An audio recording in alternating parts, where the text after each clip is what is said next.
Chapter 4. Steve Ames was breaking one of the 5 commandments, the last one on the list, as a matter of fact. The 5 commandments had been given to him a month ago, not by God, but by Bill Harris. They'd been sitting in Jack Appleton's office. Appleton had been Johnny Marinville's editor for the last 10 years. He was present for the handing down of the commandments, but did not participate in this part of the conversation until near the end. Only sat back in his desk chair, with his exquisitely manicured fingers spread on the lapels of his suit coat. The great man himself had left 15 minutes before, head up and studly gray hair flying out behind him, saying he'd promised to join someone at an art gallery down in Soho. All these commandments are thou shalt nots, and I don't expect you to have any trouble remembering them, Harris had said. He was a tubby little guy, and there probably wasn't much harm in him, but everything he said came out sounding like the decree of a weak king. Are you listening? Listening, Steve had agreed. First, thou shalt not drink with him. He's been on the wagon for a while, 5 years he claims, but he's stopped going to Alcoholics Anonymous, and that's not a good sign. Also, for Johnny, the wagon's always had a non-stick surface, even with AA. But he doesn't like to drink alone, so if he asks you to join him for a few, after a hard day on the old Harley, you say no. If he starts bullying you, telling you it's part of your job, you still say no. Not a problem, Steve had said. Harris ignored this. He had his speech, and he intended to stick to it. Second, thou shalt not score drugs for him, not so much as a single joint. Third, thou shalt not score women for him, and he's apt to ask you, particularly if some good-looking babes show up at the receptions I'm setting up for him along the way. As with the booze and the drugs, if he scores on his own, that's one thing, but don't help him. Steve had thought of telling Harris that he wasn't a pimp, that Harris must have confused him with his own father, and decided that would be fairly imprudent. He opted for silence instead. Fourth, thou shalt not cover up for him. If he starts boozing or drugging, particularly if you have reason to think he's doing coke again, get in touch with me at once. Do you understand? At once. I understand, Steve replied, and he had, but that didn't mean he would necessarily comply. He decided he wanted this gig in spite of the problems it presented, in part because of the problems it presented. Life without problems was a fairly uninteresting proposition, but that didn't mean he was going to sell his soul to keep it, especially not to a suit with a big gut and the voice of an overgrown kid who spent too much of his adult life trying to get some payback for real or imagined slights he had suffered in the elementary school playground. And although John Marinville was a bit of an asshole, Steve didn't hold that against him. Harris was in a whole other league. Appleton had leaned forward at this point, making his lone contribution to the discussion before Marinville's agent could get to the final commandment. What's your impression of Johnny? He asked Steve. He's 56 years old, and he's put a lot of hard mileage on the original equipment, especially in the 80s. He wound up in the emergency room 3 different times, twice in Connecticut and once down here. The first 2 were drug ODs. I'm not telling tales out of school because all that's been reported exhaustively in the press. The last one may have been a suicide attempt, and that is a tale out of school. I'd ask you to keep it to yourself. Steve had nodded. So what do you think? Appleton asked. Can he really drive almost half a ton of motorcycle cross-country from Connecticut to California and do 20 or so readings and receptions along the way?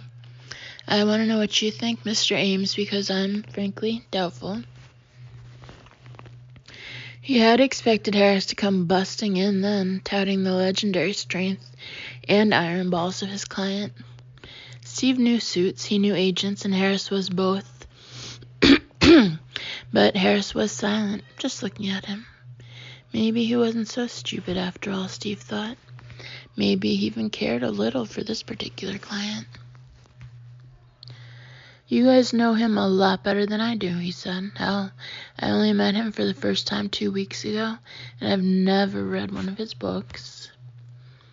Harris's face said that last didn't surprise him at all. Precisely why I'm asking you, Appleton replied. We have known him for a long time. Me since 1985, when he used to party with the beautiful people at 54. Bill since 1965. He's the literary world's Jerry Garcia. That's unfair, Harris said stiffly. Appleton shrugged. New eyes see clear, my grandmother used to say. So tell me, Mr. Ames, do you think he can do it? Steve had seen the question was serious, maybe even vital, and thought it over for almost a full minute. The other two men sat and let him. Well, he had said at last, I don't know if he can just eat the cheese and stay away from the wine at the receptions, but make it across to California on the bike? Yeah, probably. He looks fairly strong. A lot better than Jerry Garcia did near the end, I'll tell you that. I've worked with a lot of rockers half his age who don't look as good. Appleton had looked dubious. Mostly, though, it's a look he gets on his face. He wants to do this. He wants to get out on the road, kick some ass, take down some names, and Steve had found himself thinking of his favorite movie, one he watched on tape every year or so, Hombre, with Paul Newman and Richard Boone. He had smiled a little, and he looks like a man who's still got a lot of hard bark left on him. Appleton had looked downright mystified at that. Steve hadn't been much surprised. If Appleton had ever come equipped with hard bark, Steve thought it had probably all rubbed off by the time he was a sophomore at Exeter or Choate or wherever he'd gone to wear his blazers and rep ties. Harris had cleared his throat. If we've got that out of the way, the final commandment... Appleton groaned. Harris went on looking at Steve, pretending not to hear. The fifth and final commandment, he had repeated. Thou shalt not pick up hitchhikers in thy truck. Neither male nor female shalt thou pick them up, but especially not female. Which was probably why Steve Ames never hesitated when he saw the girl standing beside the road just outside Eli. The skinny girl with her nose bent and her hair dyed 2 different colors. He just pulled over and stopped. She opened the door but didn't get into the cab at first, just looked up at him from across the map-littered seat with wide blue eyes. Are you a nice person? She asked. Steve thought this over, then nodded. Yeah, I guess so, he said. I like a cigar 2 or 3 times a day, but I never kicked a dog that wasn't bigger than me, and I send money home to my mama once every 6 weeks. You're not gonna try to slap the make on me or anything? Nope, Steve said, amused. He liked the way her wide blue eyes remained fixed on his face. She looked like a little kid studying the funny pages. I'm fairly well under control in that regard. And you're not like a crazy serial killer or anything? No, but Jesus Christ, do you think I'd tell you if I was? I'd probably see it in your eyes, the skinny girl with the 2-tone hair told him. And although she sounded grave enough, she was smiling a little. I got a psychic streak. It ain't wide, but it's there, buddy. It's really, really there. A refrigerator truck roared past, the guy laying on his horn all the way by, even though Steve had squeezed over until the stubby rider was mostly on the shoulder and the road itself was empty in both directions. No big surprise about that, though. In Steve's experience, some guys simply couldn't keep their hands off their horns or their dicks. They were always honking one or the other. Enough with the questionnaire, lady. Do you want to ride or not? I've got to roll my wheels. In truth, he was a lot closer to the boss than the boss would maybe approve of. Marinville liked the idea of being on his own in America. Mr. Freebird, have pen, will travel, and Steve thought that was just how he'd rate his book. That was fine, too. Great, totally cool. But he, Steve Andrew Ames of Lubbock, also had a job to do.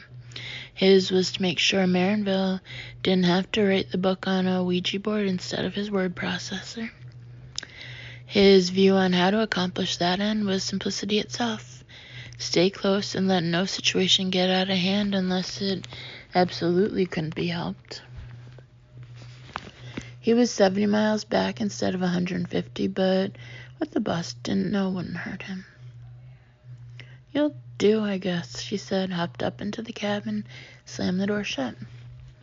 Well, thank you, Cookie, he said. I'm touched by your trust. He checked the rearview mirror, saw nothing but the ass end of Eli, and got back out on the road again. Don't call me that, she said. It's sexist.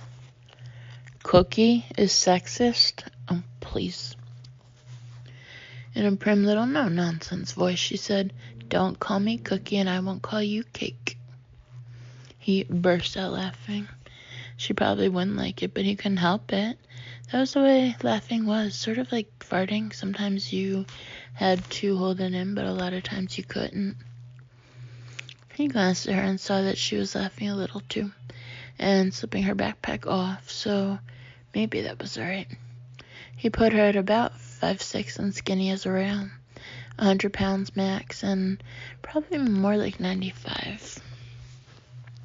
She was wearing a tank top with torn off sleeves. It gave an awfully generous view of her breasts for a girl worried about meeting Ted Bundy in a rider van. Not that she had a lot to worry about up there. Steve guessed she could still shop in the training bra section at Walmart if she wanted to. On the front of the shirt, a black guy with dreadlocks grinned from the middle of a blue-green psychedelic sunburst. Bent around his head like a halo were the words, Not gonna give it up. You must like Peter Tosh, she said. It can't be my tits. I worked with Peter Tosh once, he replied. No way. Why, he said. He glanced in the rearview and saw that Eli was already gone. It was spooky how fast that happened out here. He supposed that if he were a young female hitchhiker, he might ask a question or two himself before hopping willy-nilly into someone's car or truck. It might not help, but it sure couldn't hurt, because once you're out in the desert, anything could happen to you. When did you work with Peter Tosh? 1980 or 81, he said. I can't remember which. Madison Square Garden, then in Forest Hills. Dylan played the encore with him at Forest Hills. Blowing in the wind, if you could believe that. She was looking at him with frank amazement, unmixed, so far as he could tell, with doubt. Wow, cool. What, were you a roadie? Then, yeah. Later on, I was a guitar tech. Now I'm... Yes, that was a good start, but just what was he now? Not a guitar tech, that was for sure. Sort of demoted to roadie again. Also part-time shrink. Also sort of like Mary Poppins, only with long brown hippie hair that was starting to show some gray along the center part. Now I'm into something else. What's your name? Cynthia Smith, she said, and held out a hand. He shook it. Her hand was long, feather-light inside of his, and incredibly fine-boned. It was a little like shaking hands with a bird. I'm Steve Ames. From Texas. Yeah, Lubbock. Guess you heard the accent before, huh? Once or twice. Her gammon grin lit up her whole face. You can take the boy out of Texas, but... He joined her for the rest of it, and they grinned at each other, already friends. The way people can become friends for a little while when they happen to meet on American back roads that go through the lonely places. 3. Cynthia Smith was clearly a flake, but Steve was a veteran flake himself. You couldn't spend most of your adult life in the music business without succumbing to flakedom, and it didn't bother him. She told him she had every reason to be careful of guys. One had nearly torn off her left ear, and another had broken her nose not so long ago. And the one who did the ear was a guy I liked, she added. I'm sensitive about the ear. I think the nose has character, but I'm sensitive about the ear. God knows why. He glanced across at her ear. Well, it's a little flat on top, I guess, but so what? If you're really sensitive about it, you could grow your hair out and cover it up, Not happening, she said firmly, and fluffed her hair, leaning briefly to the right so she could get a look at herself in the mirror mounted on her side of the cab. The half on Steve's side was green, the other half was orange. My friend Gert says I look like little orphan Annie from hell. That's too cool to change. Not gonna give them curls up, huh? She smiled, patted the front of her shirt, and lapsed into a passable Jamaican imitation. I go my own way, just like Peter, Mom. Cynthia Smith's way had been to leave home and her parents' more or less constant disapproval at the age of 17. She had spent a little time on the East Coast. Parentheses, I left when I realized I was getting to be a mercy fuck, she said, matter-of-factly, close parentheses. And then...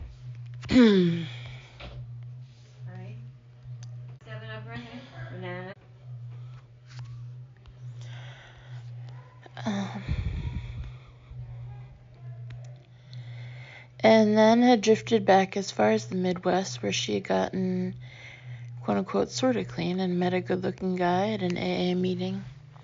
The good-looking guy had claimed to be entirely clean, but he had lied. Oh boy, had he lied. Cynthia had moved in with him just the same, a mistake.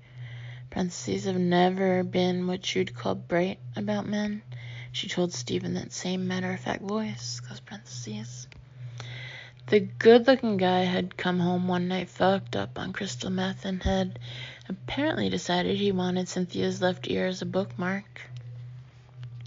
She'd gone to his shelter, gotten a little more than sort of clean, even worked as a counselor for a while after the woman in charge had been murdered, and it looked as if the place might close. The guy who murdered Anna is the same guy who broke my nose, she said. He was bad.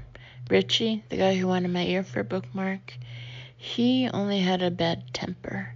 Norman was bad, as in crazy. They catch him? Cynthia solemnly shook her head. Anyway, we couldn't let DNS go under just because one guy went crazy when his wife left him. So we all pitched in to save it. We did, too. D&S stands for daughters and sisters. I got a lot of my confidence back when I was there. She was looking out the window at the passing desert and rubbing the ball of her thumb pensively along the bent bridge of her nose. In a way, even the guy who did this helped me with that. Norman. Yep, Norman Daniels, that was his name. At least me and Gert, she's my pal, the one who says I look like Orphan Annie, stood up to him, Uh-huh. So last month I finally wrote home to my folks. I put my return address on the letter, too. I thought when they wrote back, if they ever did, they'd be righteously pissed, my dad especially. He used to be a minister. He's retired now, but you can take the boy out of the hellfire, but you can't take the hellfire out of the boy, Steve said. She smiled. Well, that's sort of what I expected, but the letter I got back was pretty great. I called them, we talked. My dad cried. She said this with a touch of wonder. I mean, he cried. Can you believe it? Hey, I toured for 8 months with Black Sabbath, Steve said. I can believe anything. So you're going home, huh? Return of the prodigal cookie? She gave him a look. He gave her a grin. Sorry. Yeah, sure you are. Anyway, that's close. Where's home? Bakersfield, which reminds me, how far are you going? San Francisco, but she grinned. Are you kidding? That's so cool. But I can't promise to take you that far. In fact, I can't absolutely promise to take you any farther than Austin. The one in Nevada, not the one in Texas. I know where Austin is. I've got a map, she said. And now she was giving him a stupid big brother look that he liked even better than her wide-eyed Miss Primgaze. She was a cutie, all right, and wouldn't she just love it if he told her that? I'll take you as far as I can, but this gig is a little weird. I mean, all gigs are kind of weird. Show business is weird by nature, but this is showbiz, I guess, anyway. But, I mean, he stopped. What did he mean, exactly? His span of employment as a writer's roadie? Parentheses, an ill-fitting title. You didn't have to be a writer yourself to know that, but the only one he could think of, close parentheses, was almost over, and he still didn't know what to think of it, or of Johnny Marinville himself. All he knew for sure was that the great man hadn't asked Steve to score him any dope or women, and that he'd never answered Steve's knock on his hotel room door with whiskey on his breath. For now, that was enough. He could think about how he was gonna describe it on his resume later. What is the gig? She asked. I mean, this doesn't look big enough to be a band truck. Are you touring with the folkie this time? Gordon Lightfoot, someone like that? Steve grinned. My guy is sort of a folkie, I guess, only he plays his mouth instead of guitar or harmonica. That was when the cellular phone on the dashboard gave out its strident, oddly nasal cry. Meep, meep. Steve grabbed it off the dashboard, but didn't open it right away. He looked at the girl instead. Don't say a word, he told her as the phone meet in his hand a third time. You might get me in trouble if you do, okay? The way instead of saying ring, it's spelled H-M-E-E-P, which I don't know how to make that sound. Anyway, she nodded. Steve flipped the phone's mouthpiece open and then pushed send on the keypad, which was how you accepted an incoming call. The first thing he was aware of when he put the phone to his ear was how heavy the static was. He was amazed the call had gone through at all. Hello, that you, boss? There was a deeper, smoother roar behind the static, the sound of a truck going by, Steve thought, and then Marinville's voice. Steve could hear panic even through the static, and it kicked his heart into a higher gear. He had heard people talking in that tone before, parentheses, it happened at least once on every rock tour, it seemed, close parentheses, and he recognized it at once. At Johnny Marinville's end of the line, should have some variety had hit the fan. Steve, I'm bad. He stared out at the road, running straight arrow into the desert, and felt little seeds of sweat starting to form on his brow. He thought of the boss's tubby little agent with his thou shalt nots and his bullying voice, then swept all that away. The last person he needed cluttering up his head right now is Bill Harris. Were you in an accident? Is that it? What's up, boss? Say again. Crackles it crackle. Johnny, hear me? Yes, I hear you. Shouting into the phone now, knowing it was totally useless, but doing it anyway. Aware out of the corner of his eye that the girl was looking at him with mounting concern. What's happened to you? No answer for so long. He was positive this time he had lost Marinville. He was taking the phone away from his ear when the boss's voice came through again, impossibly far off, like a voice coming in from another galaxy. West, iffy. No, not iffy, Steve thought. Not iffy, but 50. west of Eli on Highway 50. Maybe, anyway. Maybe that's what he's saying. Accident? Gotta be. He drove his scoot off the road. He's sitting out there with a bust leg and blood maybe pouring down his face. And when I get back to New York, his guys are gonna crucify me. If for no other reason that they can't crucify him. Sure how far. At least probably more. RV pulled off the road. Oh, farther up. The heaviest blast of static yet. Then something about cops. State cops and town cops. What's the girl in the passenger seat began? Shh, not now. From the phone. My bike into the desert went a mile or so east of the RV. And that was all. Steve yelled Johnny's name into the phone 6 times, but only silence came back. The connection had been broken. He used the name/menu button to bring up JM in the display window, then push send.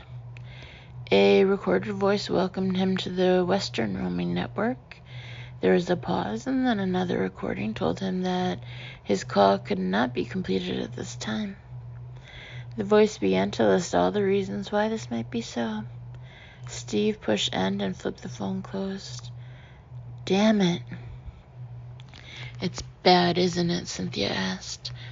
Her eyes were very wide again, but there was nothing cute about them now. I can see it in your face. Maybe, he said, then shook his head, impatient with himself. Probably. That was my boss. He's up the line somewhere. 70 miles be my best guess, but it might be as much as 100. He's riding a Harley. Big red and cream bike? She asked, suddenly excited. Does he have long gray hair, sort of like Jerry Garcia's? He nodded. I saw him this morning, way far east of here, she said. He filled up at this little gas station cafeteria place in Pretty Nice. You know that town, Pretty Nice? He nodded. I was eating breakfast and saw him out the window. I thought he looked familiar, like I'd seen him on Oprah or maybe Ricky Lake. He's a writer. Steve looked at the speedometer, saw he had the panel truck up to 70, and decided he could let it out just a little more. The needle crept up toward 75. Outside the windows, the desert ran backward a little faster. He's crossing the country getting material for a book. He's done some speaking too, but mostly he just goes places and talks to people and makes notes. Anyway, he's had an accident. At least I think that's what happened. The connection was fucked, wasn't it? Uh-huh. Do you want to pull over and let me out? Because it's no problem if that's what you want. He thought it over carefully. Now that the initial shock was receding, his mind seemed to be ticking away coldly and precisely, as it always had before in situations like this. No, he decided he didn't want her out. Not at all. He had a situation on his hands, one that had to be dealt with right away, but that didn't mean the future could be forgotten. Appleton might be okay even if Johnny Marinville had high-sided his Harley and fucked himself up big time. He looked like the sort of man who could, parentheses, blazers and reptiles notwithstanding, close parentheses, accept the idea that sometimes things went wrong. Bill Harris, however, had struck Steve as a man who believed in playing pin the blame on the donkey when things went wrong, and jamming that pin as far up the donkey's ass as it would go. As the potential donkey, Steve decided what he would really like was a witness, one who had never set eyes on him before today. No, I'd like you to ride along, but I have to be straight with you. I don't know what we're going to find. There could be blood. I can deal with blood, she said. 4. She made no comment about how fast he was going, but when the rental truck hit 85 and the frame began to shake, she fastened her shoulder harness. Steve squeezed the gas pedal a little harder, and when the truck got up around 90, the vibration eased. He kept both hands curled around the wheel, though. The wind was kicking up, and at these speeds, a good hard gust could swerve you onto the shoulder. Then, if your tire sank in, you were in real trouble, flipping over trouble. The boss would have been even more vulnerable to wind shear on his bike, Steve reflected. Maybe that was what had happened. By now, he had told Cynthia the basic facts of his employ. He made reservations, checked routes, vetted sound systems at the places where the boss was scheduled to speak, stayed out of the way so as not to conflict with the picture the boss was painting. Johnny Marinville, the thinking man's lone wolf, a politically correct Sam Peckinpah hero, a writer who hadn't forgotten how to hang tough and lay cool. The panel truck, Steve told her, was empty except for some extra gear and a long wooden ramp which Johnny could ride up if the weather got too foul to cycle in. Since this was midsummer, that wasn't very likely, but there was another reason for the ramp as well, and for the tie-down Steve had installed on the floor of the van before setting out. This one was unspoken by either of them, but both had known it was there from the day they had set out from Westport, Connecticut. Johnny Marinville might wake up one morning and simply find himself unwilling to keep riding the Harley, or incapable of it. I've heard of him, Cynthia said, but I never read anything by him. I like Dean Koontz and Danielle Steele mostly. I just read for pleasure. Nice bike, though, and the guy had great hair. Rock and roll hair, you know? Steve nodded. He knew. Marinville did, too. You really worried about him, or just worried about what might happen to you? He likely would have resented the question if someone else had asked it, but he sensed no implied criticism in Cynthia's tone, only curiosity. I'm worried about both, he said. She nodded. How far have we come? He glanced down at the odometer. 45 miles since I lost him off the phone. But you don't know exactly where he was calling from? No. You think he just fucked himself up, or someone else too?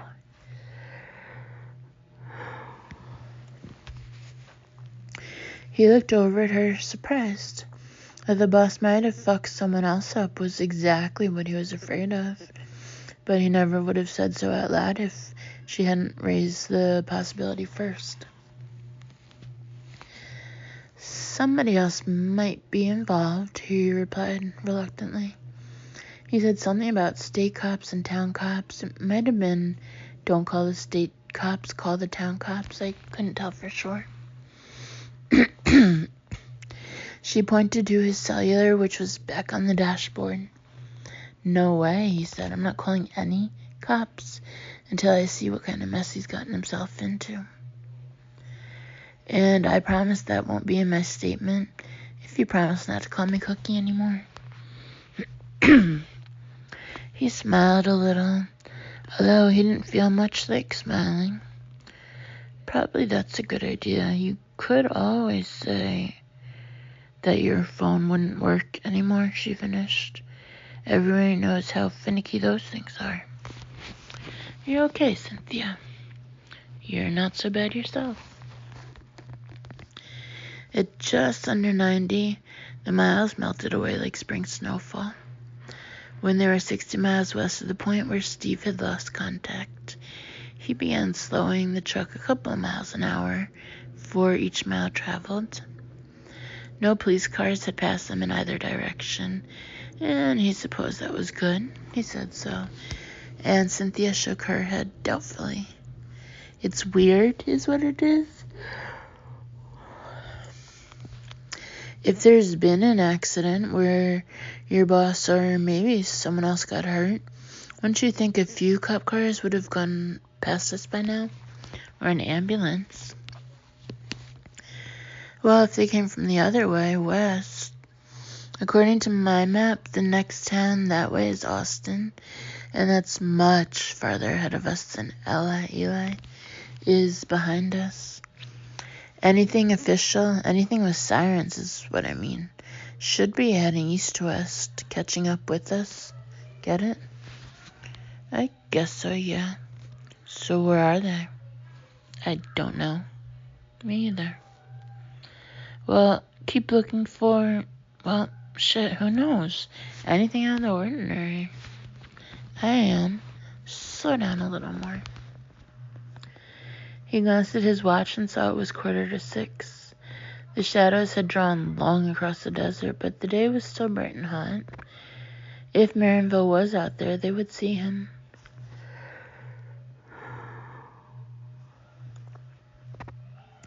You bet we will, he thought. He's gonna be sitting at the edge of the road, probably with his head busted and half his pants torn off from when he spilled and rolled, and likely making notes on how it felt. Thank goodness he wears his helmet at least. If he didn't... I see something up there. The girl's voice was excited but controlled. She was shading her eyes from the westering sun with her left hand and pointing with her right. See? Could that... Oh, shit, no. It's way too big to be a motorcycle. It looks like a motorhome. I think this is where he called from, though. Somewhere around here, anyway. What makes you think so? He said there was an RV off the road a little farther up. I heard that part quite clearly. He said he was about a mile east of it, and that's about where we are now, so... Yeah, don't say it. I'm looking. He slowed the rider truck to 30. Then, as they approached the RV, to walking pace. Cynthia had unrolled the passenger window and was halfway out of it, her tank top riding up to reveal the small of her back. Parentheses, the small of her back, Steve thought, close parentheses. And the ridge of her spine. Anything, he asked? At all? Nope, I saw a glint, but it was way out on the desert floor. A lot farther than he'd have gone if he'd cracked up. Or if the wind pushed him off the road, you know. Probably the sun reflecting off the mica and the rocks. Could have been. Don't fall out that window, girl. I'm fine, she said, then winced, her eyes shut as the wind, which was becoming steadily more grumpy, threw grit in her face. If this is the RV he was talking about, we're already past where he called from.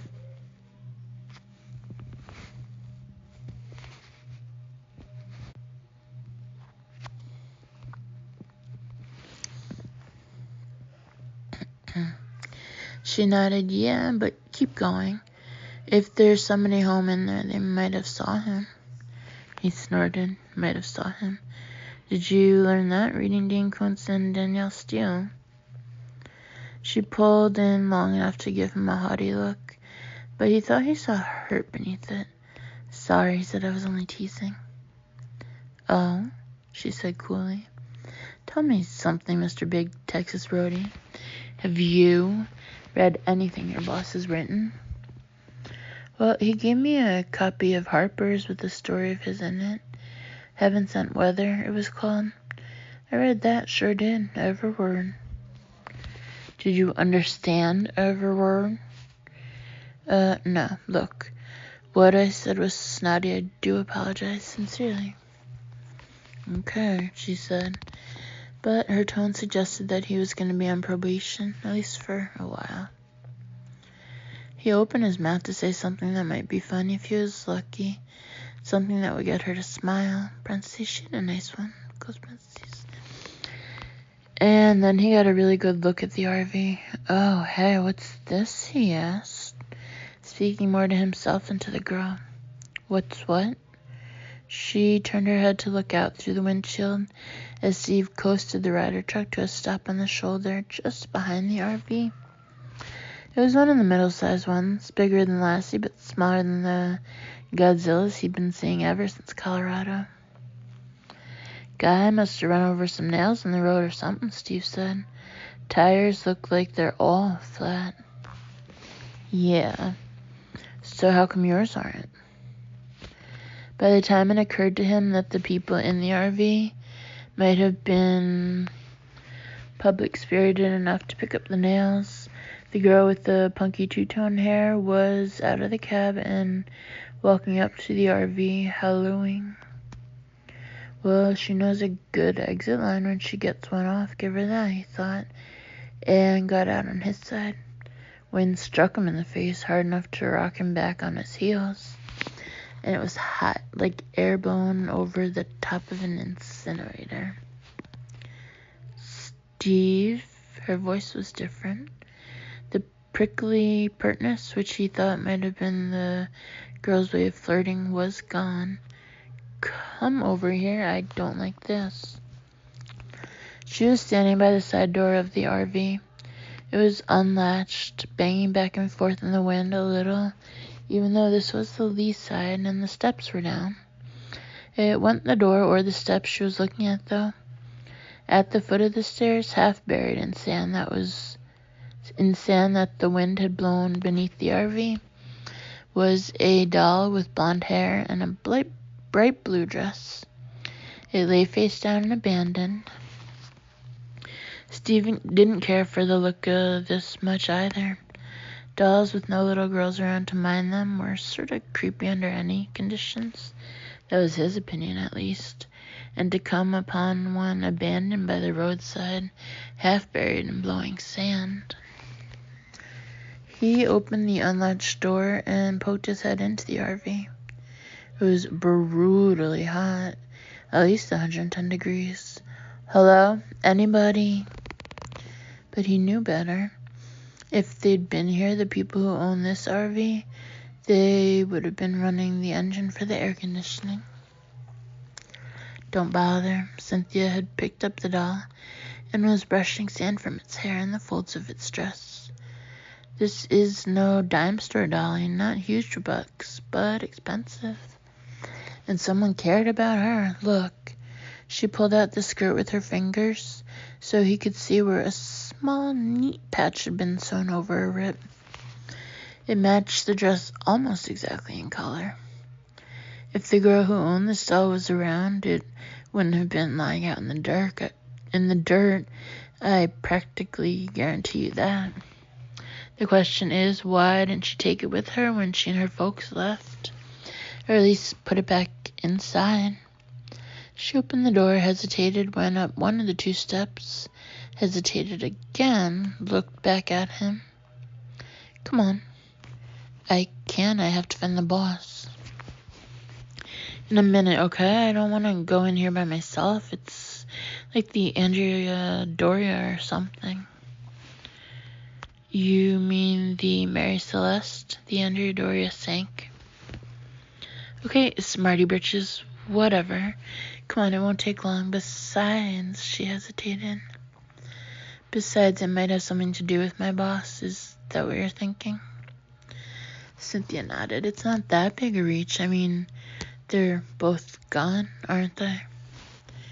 He didn't want to accept that, though. It felt like a complication he didn't deserve.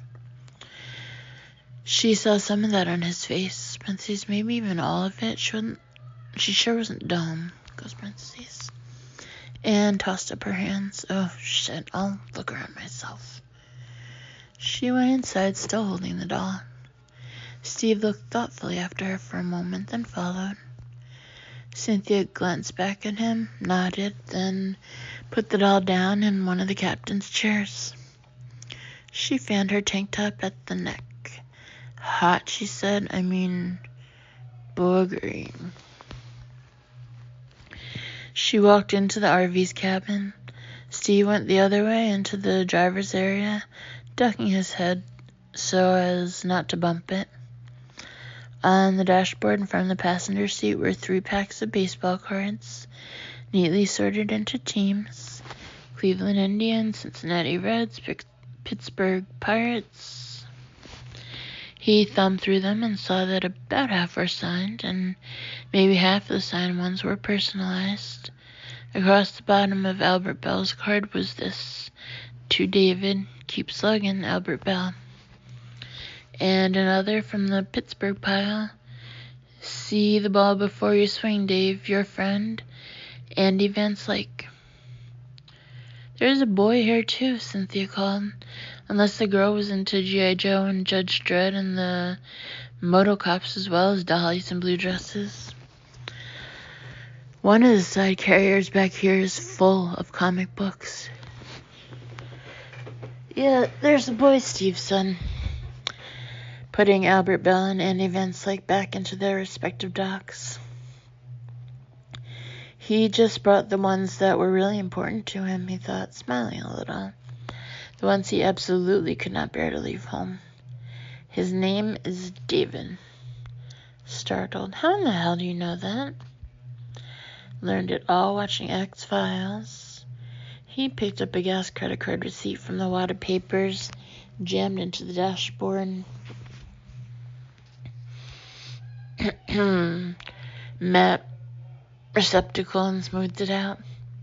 The name on it was Ralph Carver, the address somewhere in Ohio. The carbon had blurred across the town name, but it might have been Wentworth. "I don't suppose you know anything else about him, do you?" she asked. "Last name, where he came from?" "David Carver," he said, the smile widening into a grin.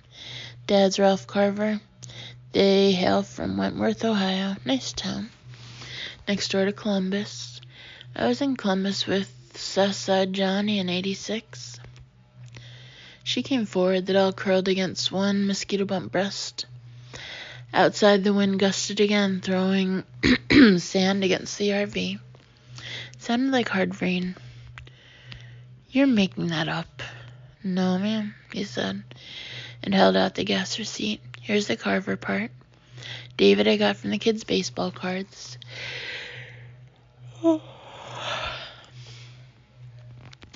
"He's got some high-priced ink, I'll tell you that." She picked the cards up, looked at them, then put them back and turned slowly all the way around. Her face solemn and shiny with sweat. He was sweating himself in plenty.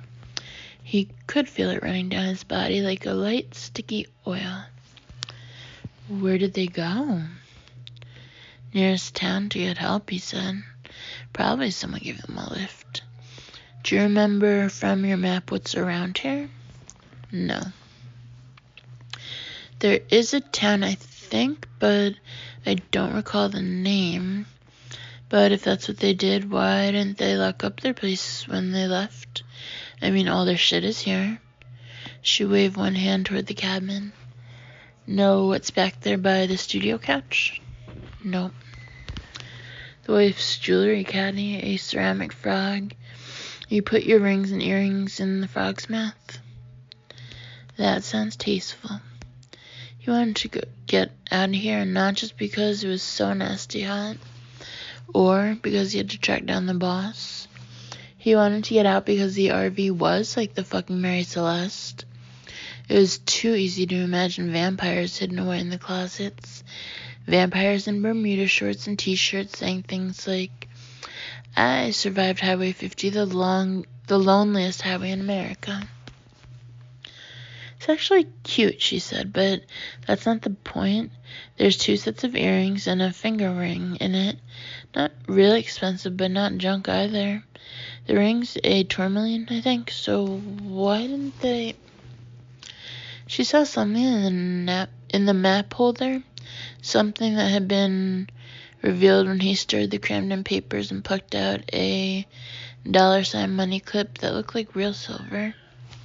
There were bills folded into it. She fanned them quickly with the tip of a finger, then tossed the money clip back into the map holder as if it were hot. "How much?" he asked. 40 or so, she said. The clip itself's probably worth 3 or 4 times that much. Tell you what, Pilgrim, this smells bad.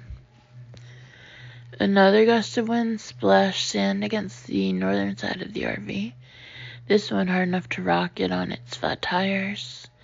The two of them looked at each other out of their sweat-shiny faces.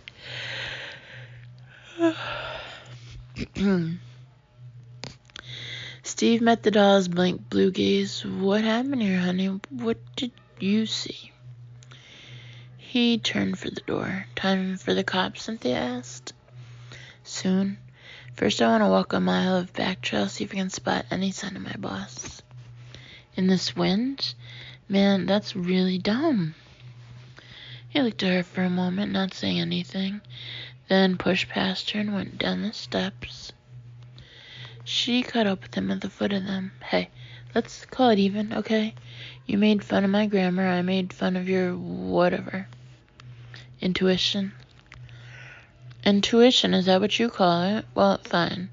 Call it even? Say yeah, please. I'm too spooked to want to piss in the cat box. He smiled at her, a little touched by the anxiety on her face. Okay, yeah, he said, even as even can be.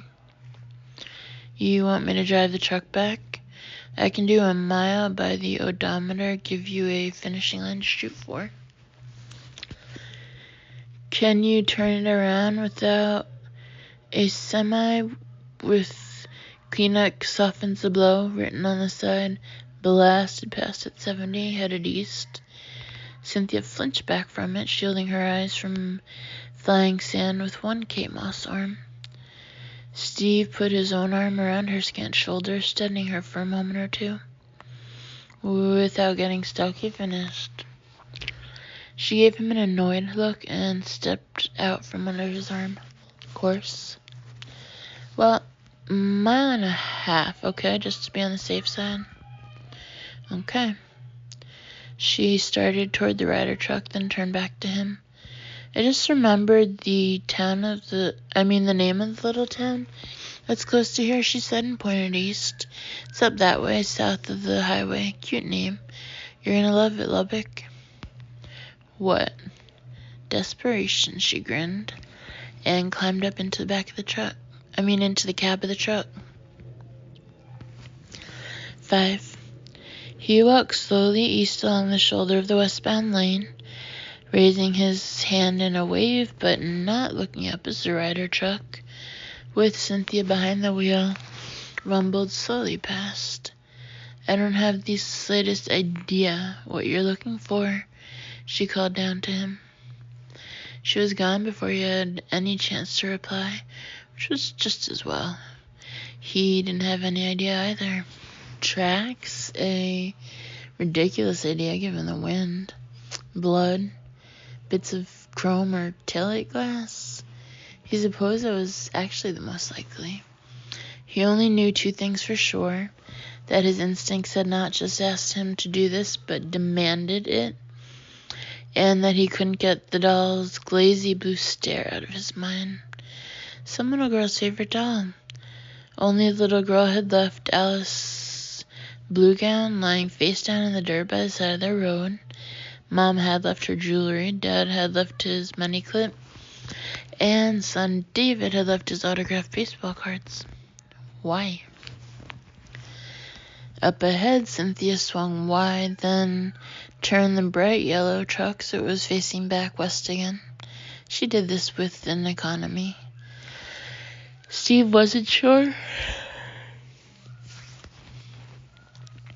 He could have matched himself, needing to back and fill just a single time. She got out, started walking toward him at a good clip, hardly looking down at all, and he had time even then to be moderately pissed that she should have found what his instincts had sent him out here to look for. Hey, she said. She bent over, picked something up, and shook sand off it. He jogged to where she was standing. What is it? Little notebook, she said, and held it out. I guess he was here, all right. J. Marinville, printed right on the front. See? He took the small wire-bound notepad with the bent cover and paged through it quickly. Directions, maps Steve had drawn himself, and jotted notes in the boss's top-heavy scrawl, most of them about the scheduled receptions. Under the heading St. Louis, Marinville had scribbled, Patricia Franklin, redhead, big boobs. Don't call her Pat or Patty. Name of organization is Friends of Open Lines. Bill says PF also active in animal rights stuff. Veggie. On the last page, which had been used, a single word had been scrawled in an even more flamboyant version of the boss's handwriting.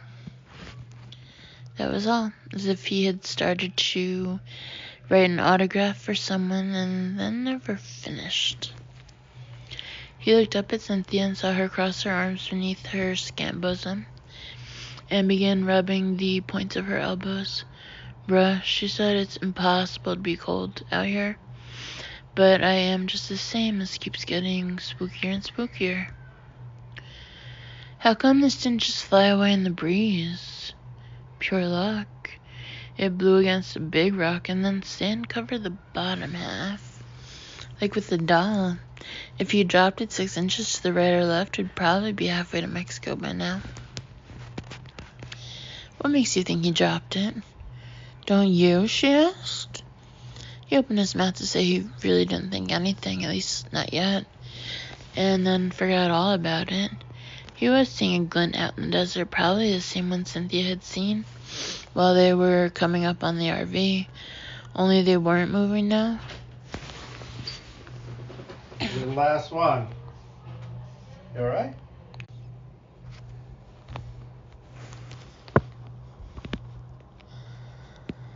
He opened his mouth to say he really didn't think anything, at least not yet, and then forgot all about it. He was seeing a glint out in the desert, probably the same one Cynthia had seen while they were coming up on the RV, only they weren't moving now, so the glint was staying steady. And it wasn't just mica chips embedded in rock, he would bet on that. For the first time, he was really painfully afraid. He was running out into the desert, running toward the glint, before he was even aware he meant to do it. Hey, don't go so fast, she sounded startled. Wait up. No, stay there, he called back. He sprinted the first 100 yards, keeping that star point of sun directly in front of him. Parentheses, except now the star point had begun to spread to take on a shape he found dreadfully familiar. And then a wave of dizziness hit and stopped him. He bent over with his hands grasping his legs just above the knees, convinced that every cigar he had smoked in the last 18 years had come back to haunt him. When the vertigo passed a little, and the padded jackhammer sound of his heartbeat began to diminish in his ears, he heard a distinct but somehow ladylike puffing from behind him. He turned and saw Cynthia approaching at a jog, sweating hard, but otherwise fine and dandy. Her gaudy curls had flattened a little, that was all. You stick like a booger on the end of a finger, he panted as she pulled up beside him. I think that's the sweetest thing a guy ever said to me. Put it in your fucking haiku book, why don't you? And don't have a heart attack. How old are you, anyway? He straightened up with an effort. Too old to be interested in your giblets, Chicken Little, and I'm fine. Thanks for your concern. On the highway, a car blipped by without slowing. They both looked out here. Each passing car was a noticed event. Well, can I suggest we walk the rest of the way? Whatever that thing is, it's not going anywhere. I know what it is, he said, and trotted the last 20 yards. He knelt before it like a primitive tribesman before an effigy. The boss's Harley had been hurriedly and indifferently buried. The wind had already freed one handlebar and part of another. The girl's shadow fell over him, and he looked up at her, wanting to say something that would make her believe he wasn't completely freaked out by this, but nothing came. He wasn't sure she would have heard him anyway. Her eyes were wide and scared and riveted on the bike. She fell to her knees beside him, held out her hands as if measuring, then dug a little distance to the right of the handlebars.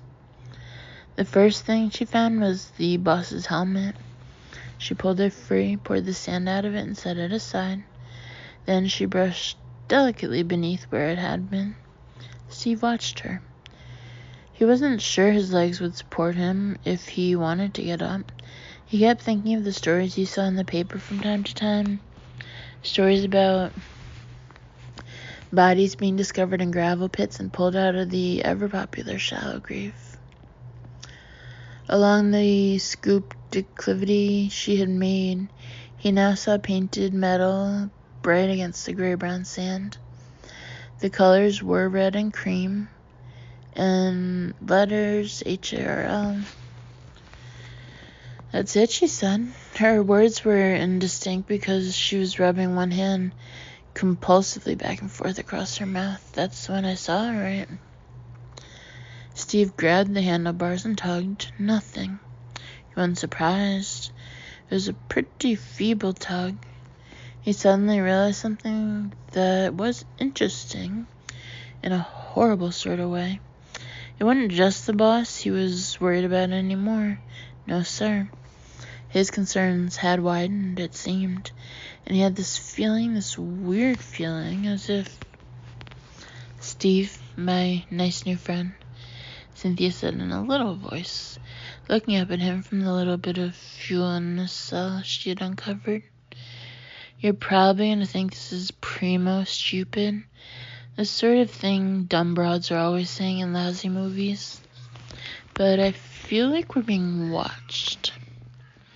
I don't think you're being stupid, he said, and scooped a little more sand away from the nacelle. No blood.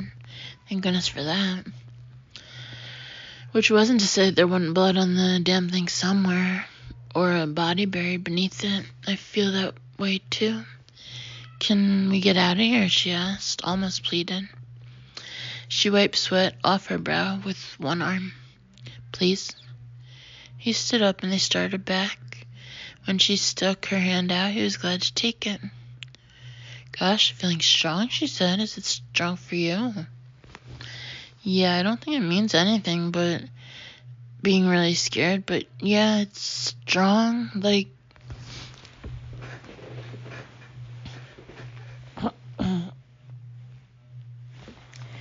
A howl rose in the distance, wavering.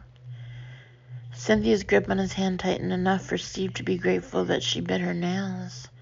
What's that? She whimpered. Oh my god, what is it? Coyote, he said, just like in the Western movies. They won't hurt us. Let up a little, Cynthia, you're killing me. She started to and clamped down again when a second howl came, wrapping itself lazily around the first like a good barbershop tenor doing harmony.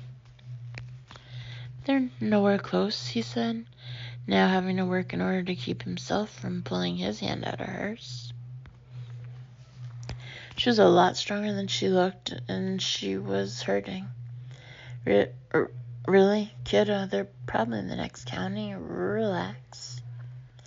She eased up on his hand, but when she turned her shiny face to him, it was almost pitifully frightened.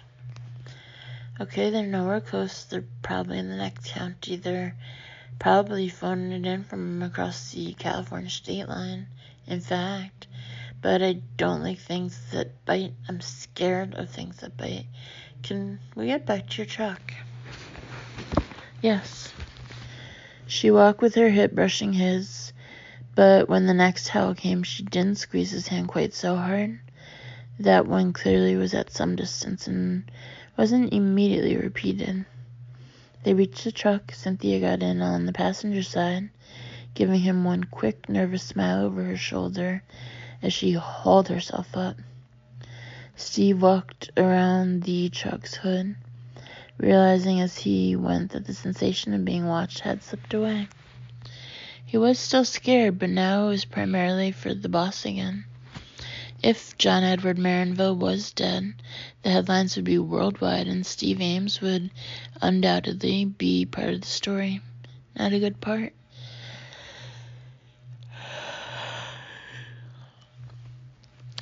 Stephen Ames would be the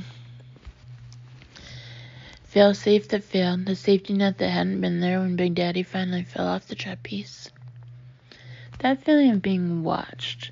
Probably it was a coyote, she said. You think? Maybe. What now? Cynthia asked. He took a deep breath and reached for the cellular phone. Time for the cops, he said, and dialed 911. What he heard in his ear was what he had pretty much expected. One of those silent recorded voices telling him it was sorry, but his call could not be completed at this time. The boss had gotten through, briefly anyway, but that had been a fluke. Steve snapped the mouthpiece closed with a savage flick of his wrist, threw the phone back onto the dash, and started the rider's engine. He was dismayed to see that the desert floor had taken on a distinctly purplish cast. Shit. They'd spent more time in the deserted RV and kneeling in front of the boss's half-buried scoot than he had thought. No, huh? She was looking at him sympathetically. No. Let's find this town you mentioned. What was it? Desperation. It's east of here. He dropped the gear shift lever into drive. Navigate for me, will you? Sure, she said, and then touched his arm. We'll get help. Even in a town that small, there's got to be at least one cop. He drove up to the abandoned RV before turning east again and saw the door was still flapping. Neither of them had thought to latch it. He stopped the truck, ran the transmission up into park, and opened his own door. Cynthia grabbed his shoulder before he could swing more than one leg out. Hey, where are you going? Not panicked, but not exactly serene either. Easy, girl, just give me a sec. He got out and latched the door of the RV, which was something called a Wayfarer, according to the chrome on its flank. Then he came back to the idling rider truck. What are you, one of those type A guys? She asked. Not usually, I just don't like that thing banging in the breeze. He paused, one foot on the running board, looking up at her, thinking. Then he shrugged. It was like looking at a shutter on a haunted house. Okay, she said, and then more howls rose in the distance, maybe south of them, maybe east. With the wind, it was hard to tell, but this time it sounded like at least half a dozen voices. This time it sounded like a pack.